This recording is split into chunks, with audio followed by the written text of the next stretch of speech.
Hardy with a powerful right hand knocking Sammy Guevara through the stage. I want a divorce. Dog food! He's covered in dog food! Very elevated up and over the top of the assistant. Bailey, no! Get down! Are you kidding me? You ruined my life! I told you I was gonna ruin yours! I feed a whole family with this title. Hello, everybody, and welcome to this week's Highs and Lows in Wrestling on the unofficial WWE podcast. My name is Mimi Burris, and today is February 6th, 2021. It is post-Royal Rumble week, and I am excited to talk about all the happenings in wrestling this week, and get into what was good and what was bad, and you guys know the gist. So real quick, couple housekeeping things. If you are new to this podcast, new to the show on this podcast, if you're just new in general, thanks for listening. Thanks for choosing us to listen to. Thanks for choosing this particular podcast to listen to. And I hope it can be a joyous experience for you, whether it is a one-time only thing or you join our wonderful listeners of the unofficial WWE podcast. With that being said, if you are an avid listener, again, thanks to you too. It means a lot. It means I get to keep doing this thing. And other than that, I wanted to quickly talk about a couple things that went on in wrestling this week. Not just on, obviously, not on camera, more so off camera. And firstly, I wanted to talk about the Lars Sullivan release. You know, there's been a lot going on. There's been a lot of news, speculation, whatever, but really at the end of the day, I think, like, we all saw this one coming.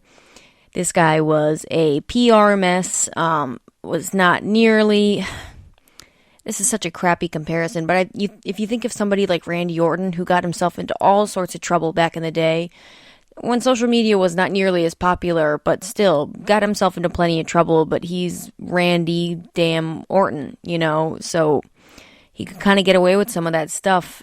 Some of the stuff Lars Sullivan was, in my opinion, obviously in no comparison to the stuff Randy Orton was doing. I mean, I am not sad to see that racist, homophobic bigot off my television.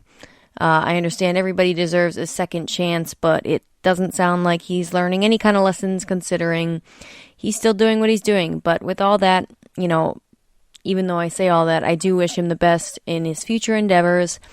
And I hope we never have to talk about him on this podcast ever again. And speaking of racist, homophobic bigots, Jackson Riker is still wrestling on WWE TV. Yet, Steve Cutler was released. There's not an exact reason why the WWE or Steve Cutler has not put out a exact reason as to why this happened. Again, the speculation is that Vince McMahon was not happy that he was at a party, some New Year's Eve party, which meanwhile, by the way, a lot of the wrestlers did it. You know, Steve Cutler was obviously not in lonesome about that, but like, I obviously hate that the man lost his job. Sounds like he's going to do other programs as soon as this whole 90-day no wrestling clause is up with. And I actually really do wish him the best in his future endeavors, but I am just baffled by this company once again, that they are going to keep one guy from the Forgotten Sons and forget about the other one. And again, I'll leave it at that. I don't get political on this show, but I don't think racism and just being an overall, this is a PG show, so just being an overall jerk, let's put it that way, is any kind of political nonsense. No, I just think that's human decency, and again, I'm not sad to see Lars Sullivan go. So, all right, all the housekeeping things. Oh, one last thing too, I wanted to bring up. There's also some speculation around going that WWE is going to release, do another mass release. And I know they do kind of their spring cleaning, which is such a crappy way to call it, or a crappy way to look at it. But they do sort of spring cleaning around this time of the year. I don't know if it's post or pre-WrestleMania, but I just wanted to throw it out there that this company has record profits this year, and it's probably record worst programming this year. I don't know if anybody else agrees with me, but I don't think I've ever seen worse WWE TV than I have this year. And what do you know? There is rumors that there's going to be more releases like the giant mass release we saw earlier in 2020. So I am continuously disgusted with this company, yet here I am on a podcast talking about it. So I don't know what to tell you, but just wanted to give you guys a brief update in the news. We are not a news show particularly, but there's some stuff going on in WWE that is hot topics and definitely relates to what we see on screen. So I wanted to quickly talk about all of that. But let's move on to the fun stuff, or the not so fun stuff, and get into our official low for the week. And I think I said in the beginning of the show, maybe I didn't, but I enjoyed most of this week in wrestling, whether it was AEW, NXT, even Raw and SmackDown. Specifically, even Raw wasn't that bad. I found myself being angry at my television much less than normal. Not that I don't think there's a normal amount to be angry at your television, because that's not normal, but that's why I'm here analyzing the product. Anyways, overall, I thought it was a pretty great week, but there are two things in particular that I kind of couldn't decide one or the other for the low for the week, but I made a vow in the beginning of, or on like episode 1 of this podcast, I will always choose a specific low for the week. But I do want to quickly say that the runner-up for this week was that whole women's tag team match, number 1 contender match on Raw. Not because the match was bad at all. It was wonderful to see Naomi again. But I just don't get the Charlotte walking out thing. It just doesn't really make sense to me. And I think I like this program more than others, not just because I love Charlotte Flair, which I've expressed on this podcast before, but if I'm trying to look at it from a subjective point of view, I mean, of course, we're all like, okay, Ric Flair is sleeping with Lacey Evans. Like, that's the easy way to look at it, and they've mentioned things about hotel rooms and yada, yada, yada, but if you look at it in a more of a way, and again, WWE, I should not be thinking this hard, but I'm trying. So maybe if you're listening to this, I can help you enjoy the storyline a little bit more and make it not so disgusting. But if you look at it in the idea of, here's Ric Flair, a guy who just doesn't have it anymore, especially on the mic, man. It is hard to hear him on the mic. I mean, we all age. There's nothing against him, but it's gotta go. But anyways, my point being is that, here's a guy, Ric Flair, who doesn't have it anymore, and people aren't coming up to him to ask him this, and that anymore, right? His daughter is the next big thing, is the next big Flair. And then you've got some supposedly pretty blonde asking him for help on wrestling advice and yada, yada, yada. Instead of looking in a sexual way, maybe you could look at it in a professional way. I don't know. I gave it a shot. So hopefully I helped you enjoy that storyline maybe a little bit more, but I probably didn't. So let's just move on over to AEW. Sorry to say, second week in a row, AEW is getting my low for the week. And I think, and I'll probably say this 4 or 5 times after this, it's because I expect more from AEW. I think it's a really good show, and it is a pro wrestling show as well. It is so well put together, well advertised. You know what you're going to get on the card. None of this, this, and that. This is getting thrown together, yada, yada. It is overall, promo-wise, way better. It's just a really good show, and I am a WWE fan through and through, but I see the appeal in AEW. I don't even know why. I mean, better company, better wrestling, but still, here I am, and I am like a stan for WWE. But anyways, there's just something about WWE that does it for me, I guess. But I want to get on to the official low for the week this week, which was the beach break wedding of Kip Sabian and Penelope Ford with best man Miro. And for those of you who don't know, Miro is, or was formerly, Rusev in WWE. Kind of came over to AEW with this gimmick of best man. And wow, has this story dragged on for a really long time. And for this this was the payoff for all those weeks of just nonsensical crap. I mean, this was just bad from the beginning, in my opinion.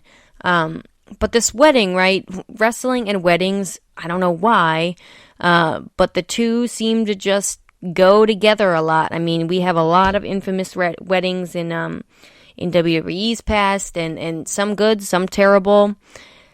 And not just in WWE, but in wrestling as a whole. And this specifically, this one was awful. It was boring. It wasn't funny. There was one line. I mean, they tried this. The comedy did not hit. And I'm a fan of Kip Sabian. I think, I don't think he gets enough credit for the work that he does. And I think this was just like bad. Whatever they wrote up script wise or whatever, it's kind of akin to, and I don't know if this is going to make any sense, but I like to edit video. I do a lot of video editing.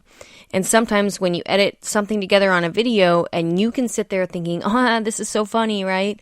And then when you show it to the person you edited it for, or we show it to whoever or whatever, they will just sit there with like a blank face because it's not funny to them, though it might be funny to you. It's a weird thing when I'm sure some of you have this experience, but when you're crafting something, you can think it's so funny, and then it just doesn't hit with anybody else besides yourself. And that was the case of this. And unless I'm wrong and somebody liked this, but please, I would love to hear from you. I don't know, there was a joke where they were saying their vows, and Penelope Ford said, like, Kip, you're so beautiful or something, and you have such a big, and then he cuts her off, and the joke is that she meant his private parts. So, without running through this whole thing and giving you, I'm not even going to bother trying to give you guys any audio from this, that was essentially the bar for the humor in this segment. And then we end, they actually get married. That was a surprise. That never usually happens. And then Miro, aka Rusev, right, starts to make a toast. It's just awkward. The whole thing was just awkward. And Chuck Taylor, who is Miro's butler at the moment, again, for those of you who don't know, I'm not going to explain the whole storyline for you, but you can go back and watch it. It's pretty easy to pick up on, but there's the, he gets them a gift, and it's this big box that looks like there's somebody in it. Turns out, oh no, it was just like, a fake. Somehow, off camera, they didn't catch it, but Chuck Taylor handcuffs Miro to the ropes, and then Orange Cassidy, the one saving grace to this whole thing, because Orange Cassidy is just wonderful, does the stereotypical thing, or the typical thing that we all could have guessed, and pops out of the cake. Weird brawl towards the end. Penelope Ford's face goes into the cake. I don't know, this thing was bad. The one little thing that I liked was, they said something about, if there's anybody who objects to this or whatever, and Mira goes like, like, no, we're not doing that. Like, been there, done that. Let's just move on. That only leads to disaster. And I thought that was funny, referencing, obviously, previously, but I don't know. I don't think it's that they didn't do that enough to, but the whole thing was just awkward. Let me throw it out there like that. It was uncomfortable, awkward. The timing, the pacing was off. It wasn't funny, and it was meant to be funny. And so if you're gonna spend this much time on a segment, and if you're gonna spend this much freaking time on a build, you gotta have some better stuff than what they did. I mean, it was bad. And, especially if you compare it into other weddings in wrestling history, this was bad. So like I said, I just expect more from AEW, and I was not impressed. So let's move on. That was the low for the week. I'm not going to talk about any other crap that I saw besides, again, Dominic Mysterio and Rey Mysterio are the biggest heels in WWE, apparently, and Baron Corbin is a babyface. That is the only thing I'm going to say about any other lows for the week. But I want to get into the high for the week. And as you guys know, I include the Royal Rumble in the high for the week. It is on Sunday. Sunday is the start to the week, I guess, and that's how I like to get this timing so I can include the pay-per-view previously, obviously, or earlier in the week. And, the high for the week is no other than the Women's Royal Rumble match. As a whole, for the most part, I'm not going to break down the entire thing, but I do want to touch on a few key points here. First of all, the winner, Bianca Belair, couldn't have gone wrong with that. Again, thank you, WWE. You don't always have to do the unpredictable thing. You can just do the thing laid out in front of you. It's that easy, and everybody was happy with this. For at least everybody I have heard or talked to was happy about this.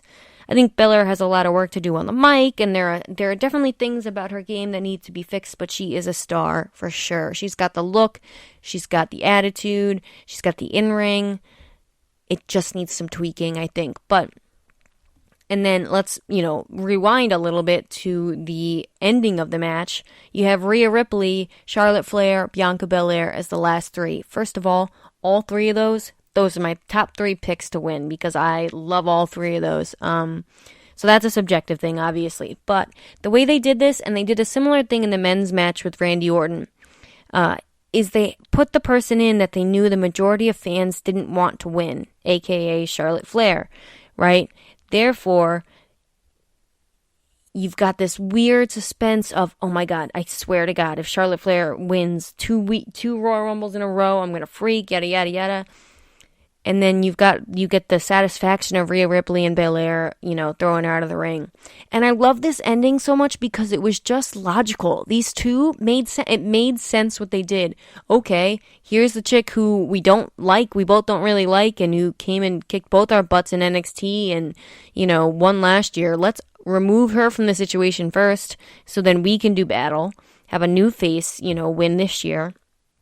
Did that, easy.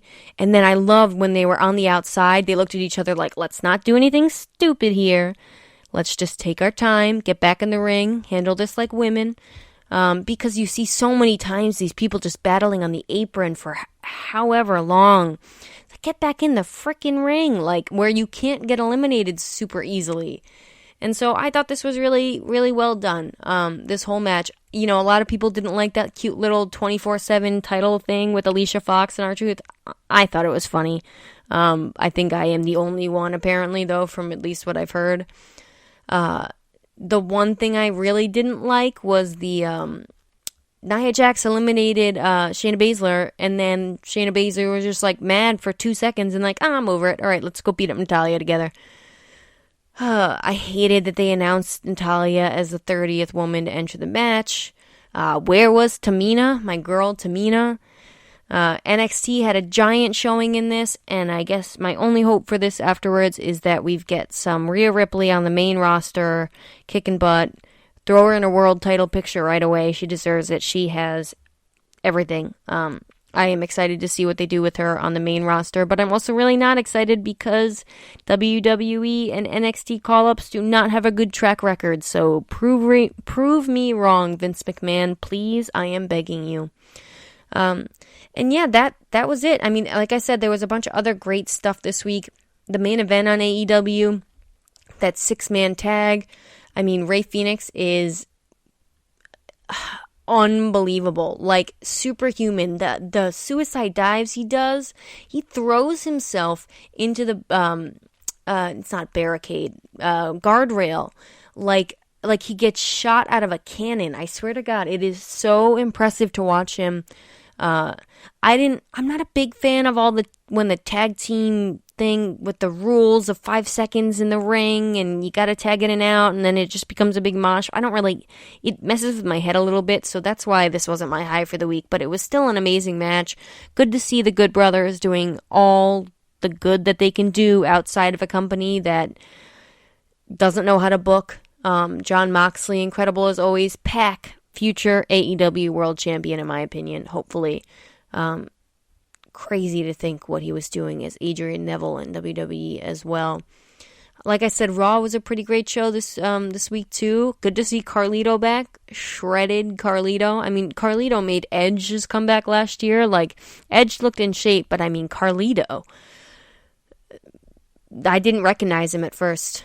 The Xavier Woods Mustafa Ali match was good, I thought. I like that little mid-card rivalry brewing. I want to quickly say that I am 22 and I had no idea who Bad Bunny was, but smart move for WWE. I understand why they're doing it. The Lucha House Party are incredible. It was a lot of great stuff, and I'm not going to bore you all with it. The only thing another thing I want to quickly mention is I was really hoping the Undisputed Era was going to advance in the Dusty Cup, but it looked like Timothy Thatcher and Tommaso Ciampa advanced, and I couldn't be less interested in Timothy Thatcher, personally. And that's all I'm going to say for this show. Little review-y this week, I guess, but before we go, I want to quickly make sure I give you guys your random match recommendation for the week, which I actually did a little homework on and just watched this earlier today. So your random match recommendation for this week is none other than 2019 Men's Elimination Chamber match. Again, we're coming up on the Elimination Chamber pay-per-view soon. This one was the start to Kofi Mania, and I swear my eyes welled up a little bit. There was probably dust in the room, that's what it was. But hearing the crowd chant for Kofi, just a beautiful, beautiful moment, awesome match. Totally recommend you guys go check it out. And the first Elimination Chamber match in that is the women's tag team match. That one was pretty incredible too. I mean, we forget how good Sonya Deville is. Give her the women's championship as soon as possible, please. All right. That's all from me, guys. Thanks for listening. I am excited to talk to you guys next week, and I'll see you then.